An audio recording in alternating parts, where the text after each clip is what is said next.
Hey guys, how you doing? Welcome back to Upgrades Explained, a series where I cover the legendary characters from Battle for Neighborville. And in today's video, we're covering what is easily the most infamous legendary upgrade, that being Brainium Basher 9001. So without any further ado, let's get right into it. So Brainium Basher is a very interesting legendary upgrade for many reasons. I mean, just look at the thing. You have to be at least a little bit curious about how it works, right? Well, that's what this video is for, so let's jump right in. Brainium Basher does a couple of things that immediately change how SB plays completely. The most obvious change is the primary and secondary, so let's cover those first. Super Brain's fists are replaced with two dashes, one that dashes him forward and one that dashes him in the air. The primary attacking dash is the forward one, and it deals 3 stages of charge damage. No charge deals 50 damage, one charge level deals 90, and the final charge deals 125 flat damage. That's it. Very simple stats, but we'll be coming back to that idea soon enough, so keep them in mind. As for the second dash, that being the upward one, this dash deals 40 damage to any enemy near it. Not a whole lot, but it's still useful for getting around, which is ultimately what this upgrade is for. See, you may have noticed that both attacks have one thing in common, and that's their ability to increase SB's movement options. This upgrade is really good at allowing the player to go just about anywhere, which is both really neat and really terrifying. To give you an example of what I mean, Brainium can literally get on the looky-loo with ease, while also being in a launched animation. That's wild. Now, good Brainium players probably noticed that I didn't talk about a few of Brainium's quirks, so we'll discuss them here and now. Starting off simple, Brainium's forward dash can be cancelled at any time, up until it actually launches SB. This is useful for potentially repositioning in a fight, as people can run past you if you aren't quick enough. Another interesting quirk with Brainium is the movement itself. See, Brainium's dashes are actually a little bit broken, as he can actually glide further with no charge than he can with a full charge. This little trick is really useful for long map travel, as you won't be waiting for another full charge to get around quicker. Oh, and of course, that does bring me to my next point. Brainium is flawed. Sure, it's a good upgrade, but it doesn't make SB invincible. Just to name off a couple of problems here, the dashes take time to regenerate when you use them. Most shields completely mitigate Brainium's forward dash. SB's hit detection issues are still somewhat present in this upgrade. And to top it all off, you lose access to your primary and the shield. That last part is something that people often overlook with this upgrade, but it's a very real downside that isn't talked about enough. But overall, Brainium is a good upgrade. Its movement capabilities alone make it a great option for players who could use SB's kit really well. But that begs the question, what upgrades can we use with Brainium? And are any of them good paired up with it? Well, let's find out.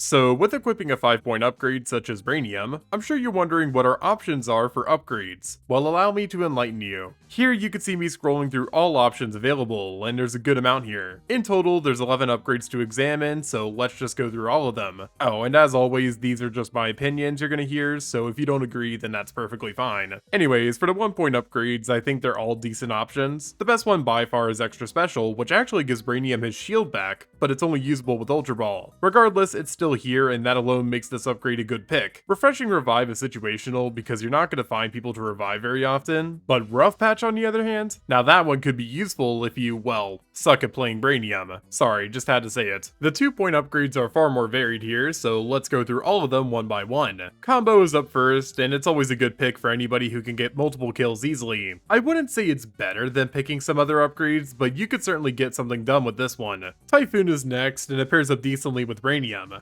Knocking people up in the air is definitely a nice thing to have, especially for a legendary upgrade like this. However, I can't say the same for both healing upgrades, Low Life and Fearless. They work, but honestly, there's better picks in my opinion. Ready Up is next, and it's fine. You can actually tell the difference with your attack speed with this one, which is always nice. But compared to the next upgrade, it's basically pointless. And that upgrade would be Reach. Yeah, Reach. This upgrade actually works with Brainium, and it works with it well. The basic premise of the original upgrade is still here, only now it's been swapped to working with Brainium's primary dash. So essentially, landing hits allows you to charge up quicker. This upgrade allows you to get a ton of momentum with Brainium, and this can allow you to combo hits and such much quicker and easier than ever before. So overall, this upgrade pairs up great with Brainium. And unfortunately, I can't say the same thing for the final 2 upgrades, those being Leveling Up and Stick and Move. Leveling Up just gives you more XP, and that doesn't help Brainium at all, so it's not worth talking about. And stick and move legit doesn't work. I kid you not, I could not get this one to work at all. That's kind of funny. So overall, what upgrades would I recommend? Well, I'd obviously recommend Reach, it's incredible. But as for the other potential picks, I really only have two. The first is Combo, because it's pretty good if it's used right. And as for the second, I'd honestly say that Extra Special and Rough Patch could go hand in hand really well for newer Brainium players. It's definitely not ideal for more experienced players, but if you want to learn the character and not be punished for it, I'd say it's worth going for. So with all of that in mind, what are my final thoughts on this upgrade? Well, I think it's just fine. It's definitely good if you know how to use it. I mean, look at the Giddy Park Grandmaster 5 Brainiums. They've made it work for a long time, so it's clearly good. But if you're not somebody who's capable of playing the way Brainium wants you to, then you won't excel with this character, and that's fine. Brainium is not for everybody. Also, it sometimes gets hard countered in turf, which definitely sucks. And with that, I'll be ending this video here. Thank you so much for watching until the end, I really appreciate it. And let me know, do you like Brainium? Do you not? Well, tell me your thoughts in the comments down below. And if you're new around here and you like what you see, then drop a like, maybe even subscribe, and I'll be seeing you guys in my next video. Peace.